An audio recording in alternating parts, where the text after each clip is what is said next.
Bonjour à tous, bienvenue dans le podcast Apprends et parle, animé par Amandine, votre professeure de français.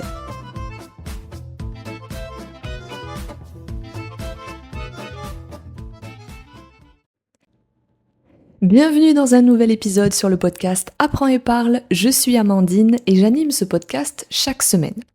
Chaque semaine, en général, tous les samedis, retrouvez ici un nouvel épisode. Dans cette émission, je parle de la culture française, de l'histoire, des personnages qui ont marqué la France et de la langue française, bien évidemment. Le plus important, je crois, la langue, le français parlé, la grammaire, les structures, le vocabulaire. Quoiqu'aujourd'hui, cet épisode n'est ni consacré à la monarchie, ni à la grammaire. Aujourd'hui, comme nous sommes en juillet au moment où j'enregistre cet épisode, et que nous sommes en pleine vacances scolaires en France, les grandes vacances d'été, cet épisode est consacré au sujet suivant. Que font les Français pendant l'été? Quelles activités ou quel type de vacances nous aimons prendre? Où aimons-nous aller? Pourquoi? Comment? Alors évidemment, c'est subjectif et différent pour chaque personne, chaque Français, mais en général, c'est plutôt toujours le même schéma avec les mêmes types d'activités l'été. D'abord, parlons des destinations préférées des Français en été. Si vous souhaitez faire des économies, vous pouvez rester en France et simplement changer de région. C'est le plus simple, mais vous découvrez tout de même des choses si vous n'êtes jamais allé dans cette région. La mer reste incontestablement la destination numéro 1 et les régions les plus populaires sont notamment la Côte d'Azur, donc Nice, Cannes, etc., la Bretagne, la Vendée, la Corse. Je le rappelle, ce n'est pas géographiquement rattaché à la France, d'accord? C'est comme une petite île, c'est en dessous de la France, mais c'est français, ça fait partie de la France, la Corse. Le Pays Basque et le Languedoc. Donc c'est le sud. Vient ensuite la montagne, pour les randonnées dans les Alpes ou les Pyrénées, et ou la campagne, pour retrouver le calme ou la famille. À l'étranger, donc si les Français vont dans d'autres pays, les destinations les plus populaires sont souvent l'Espagne, avec qui nous partageons une frontière, et je vous rappelle que le sud de la France est collé au nord de l'Espagne, donc si on habite dans le sud de la France, on peut être en Espagne en quelques heures, l'Italie, le Portugal et la Grèce. Donc techniquement, on reste en Europe. C'est ça qui est bien avec l'Europe, c'est que vous avez un concentré de pays collés les uns aux autres. Et vous pouvez soit aller en Italie et entendre de l'italien, manger des cannelloni et des glaces, ou aller en Grèce et écouter du grec, ou même aller en Angleterre, si ça vous plaît. Peut-être, je sais pas, ça prend 1 heure de voyage en avion, 1 heure, 1h30, peut-être 2 heures. Et vous pouvez littéralement changer de paysage. Ah, j'aime l'Europe pour ça, rien que pour ça, pour la facilité. Les vacances sont souvent synonymes de simplicité et de moments partagés. Ce qu'on aime, c'est se reposer, voir papy et mamie, s'amuser, se préparer pour potentiellement la rentrée des classes, voir la famille, les cousins, faire une virée en voiture, un road trip, un petit tour en Europe. Et parmi les activités très populaires, on retrouve plein de choses. Aller à la plage, faire des pique-niques, organiser des barbecues entre amis ou en famille, manger des glaces, se promener le soir quand il fait moins chaud, découvrir les marchés locaux, faire du vélo, faire de la randonnée, faire du camping, louer un gîte, donc un Airbnb ou une maison de vacances, profiter des festivals et des feux d'artifice, notamment pour célébrer le 14 juillet, parce que le 14 juillet, vous avez des feux d'artifice dans toutes les villes, sauf si, bien sûr, c'est annulé par le préfet d'une ville pour peut-être à cause de la canicule, à cause de la sécheresse. Ça arrive parfois. Cette année, par exemple, c'était annulé à Montpellier. C'était annulé parce que il faisait trop chaud et il y avait des risques d'incendie. Et rien de mieux qu'un feu d'artifice avec une canicule pour malheureusement déclencher un feu, un incendie. Donc comme il y a déjà assez d'incendies en ce moment, surtout dans le sud de la France, En tout cas, dans le sud, je vois qu'il y en a beaucoup. Parfois, c'est annulé. Mais on a des feux d'artifice pour le 14 juillet. Bien sûr, même s'il y a des côtés sympas aux vacances d'été, il y a aussi des clichés, des stéréotypes qui sont malheureusement véridiques. Alors, ils ne sont pas négatifs, mais ce sont des clichés, je pense, français, mais ils sont vrais, donc ça se passe vraiment comme ça. Je pense notamment au fait que les vacances d'été sont longues, contrairement à d'autres pays, on a 2 mois de vacances.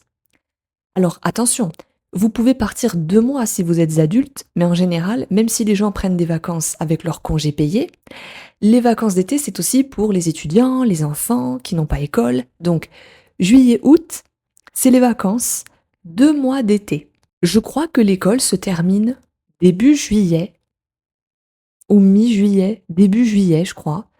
Et normalement, on retourne à l'école le 1er septembre. Peut-être que pour les universités, c'est plus loin, c'est peut-être fin septembre, peut-être même début octobre. Mais 1er septembre, on retourne à l'école. Donc on a 2 mois d'été. Parmi les stéréotypes, les clichés, il y a aussi les embouteillages lors des grands départs et des retours. On a 2 équipes en France pendant les vacances. Les juilletistes et les haussiens. C'est quoi? Non, ce ne sont pas des habitants de région de France, ce sont juste les gens qui partent soit en juillet en vacances, soit en août. Et quand ils partent et que les autres reviennent, ça se croise sur les routes, sur les autoroutes. Et aux infos à la télé, on voit des images des autoroutes qui sont noires de voitures. Quand vous parlez d'un endroit et que vous dites c'est noir de monde ou c'est noir de voitures, ou vous savez quand vous voyez un groupe de personnes ou de voitures en l'occurrence, de loin, ça forme une grosse masse noire. D'accord? Eh bien, cette expression, par exemple, c'est noir de monde, ça veut dire que c'est bondé, qu'il y a beaucoup de monde. Donc là, les autoroutes, c'est noir de voitures, c'est-à-dire que vous avez des queues de voitures, des queues sans fin, et les gens sont coincés dans les embouteillages. Et quand vous voyez ça, peut-être d'un hélicoptère ou d'un drone avec une caméra et vous voyez ça du ciel, ou peut-être si vous êtes posé sur un pont au-dessus d'une autoroute, vous allez voir les lignes de voitures et en fait, la route est noire. Parce qu'en fait, ce sont les voitures qui sont pratiquement collées les unes aux autres et ça forme une grosse masse noire. Voilà, petite explication pour l'expression que j'utilise. Je ne digresse pas, je continue. Parmi les stéréotypes, donc nous avons les embouteillages, ça c'est véridique. Les repas en terrasse sont aussi monnaie courante. Monnaie courante, ça veut dire que c'est une chose commune, habituelle, qui se passe souvent, c'est une autre expression. D'ailleurs, si vous venez en France, vous verrez les gens en terrasse être assis et manger, boire, prendre leur temps. Pareil en fin de journée avec les apéritifs. Les fêtes de village, c'est aussi un truc amusant. Par exemple, à Castelnaudary, vous avez la fête du cassoulet. Et les gens mangent ensemble de gros cassoulets, ils rient, ils parlent. Il y a, je pense, de la musique, de l'animation. Ici, à Carcassonne, dans le sud, on a la feria. C'est une fête espagnole qui dure 3 ou 4 jours fin août, il me semble. Et c'est un peu différent peut-être, mais il y a des stands à l'extérieur avec de la musique, des concerts, les gens peuvent danser, boire, manger. Bref, beaucoup de fêtes et de concerts en été en France. Donc ça, si vous entendez parler de ça, oui, c'est un cliché, c'est un stéréotype, mais on le fait vraiment.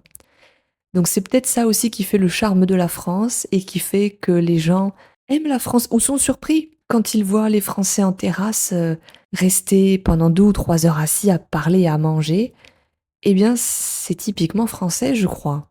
Je pense qu'en Italie, en Espagne ou en Grèce, ils font la même chose. Mais en tout cas, en France, c'est un cliché, mais qui est véridique. Je valide le cliché. Concernant le camping c'est redevenu très tendance en France depuis la pandémie. Et la tendance s'est confirmée l'année dernière, en 2025. Pendant l'été 2025, les campings ont enregistré 124,9 millions de nuits passées, soit plus 3,2% par rapport à l'été 2024. C'est même le meilleur niveau observé depuis plusieurs années. C'est une bonne alternative à l'hôtel, parce que c'est souvent moins cher qu'un hôtel. Les enfants peuvent jouer facilement avec d'autres vacanciers. Beaucoup de campings proposent une piscine, des animations et un restaurant. On est proche de la nature tout en gardant un certain confort. Et c'est un excellent moyen de découvrir les régions françaises sans se ruiner, donc sans dépenser trop d'argent si vous avez un budget. Après, si vous préférez le camping sauvage, libre à vous, ou même l'hôtel. Personnellement, je n'ai jamais essayé le camping et, eh bien, je ne pars pas en vacances comme la plupart des gens. Je fais des activités, mais souvent dans ma région, et je ne prends pas de longues vacances. Mais je pense que partir dans un autre pays, c'est assez agréable. En plus, si par exemple vous choisissez l'Italie ou l'Espagne, je pense que c'est pas très excessif niveau budget. Les prix sont plus ou moins les mêmes qu'en France, sauf peut-être si vous allez dans les capitales ou les grandes villes. Là, ce sera évidemment plus cher. Je crois que le nord de l'Italie, peut-être l'Espagne aussi, mais je crois que le nord de l'Italie, c'est plus cher. Et plus vous allez vers le sud, moins c'est cher. C'est un peu pareil en France, hein, le nord, Paris, etc. Les prix sont un peu plus élevés. Dans le sud, ça reste raisonnable. Voilà pour ce qu'aiment faire les Français l'été. Vous voyez, ça ne change pas vraiment des autres pays, on fait tous les mêmes choses, sauf que ce qui peut varier, ce sont les destinations. Mais en ce qui concerne les activités, on fait tous du tennis, du foot, de la randonnée, du jogging. On va à la plage, on lit, on fait des barbecues, on passe du temps en famille, surtout chez les grands-parents pour les enfants. Parce que le but des vacances, souvent, c'est d'aller voir papy et mamie. Si vous avez la chance de toujours avoir vos grands-parents, bien sûr. Donc voilà, c'est pas très différent, c'est pas très excitant des autres pays. Je pense qu'on fait plus ou moins tous la même chose. En tout cas, j'espère que cet épisode a été utile, intéressant, vous a apporté plus de détails sur les vacances et la culture. C'est pas très exaltant, je sais, mais on fait des choses simples en France. Là, je vous parle des destinations et des habitudes, mais après, on fait des petites activités, vous savez. Mis à part la plage et le sport, on peut aussi aller à des concerts, aller au restaurant, à des festivals, participer à des fêtes de village en plein air, à des anniversaires. On peut aussi aller au cinéma, au musée, mais tout ça c'est classique. Et ça se fait aussi en dehors des vacances d'été. Là, je fais vraiment référence aux vacances d'été qui durent 2 mois et qui sont mises à profit pour vraiment changer d'air, de paysage, pour décompresser et pourquoi pas quitter sa région pour profiter. Merci à tous et à toutes et bienvenue aux nouvelles personnes qui écoutent cette émission. Merci beaucoup pour votre fidélité et à la semaine prochaine pour un nouvel épisode. En attendant, n'hésitez pas à écouter les autres saisons ou à regarder les épisodes bonus au format vidéo que vous pouvez également retrouver sur ma chaîne YouTube avec plus de vidéos en français. Plus de contenu vidéo si vous aimez tout ce qui est visuel. À bientôt tout le monde, je vous souhaite une très bonne semaine et je vous retrouve la semaine prochaine, samedi prochain. Merci à tous, au revoir. Merci d'avoir écouté ce podcast. N'oubliez pas que vous pouvez me retrouver sur Instagram et YouTube pour plus de contenu sur le français et visiter mon site internet apprendsetparle.com. Vous retrouvez mes leçons en ligne, mes livres, mes articles et plus encore. Un grand merci et à très bientôt à tous sur Apprends et parle.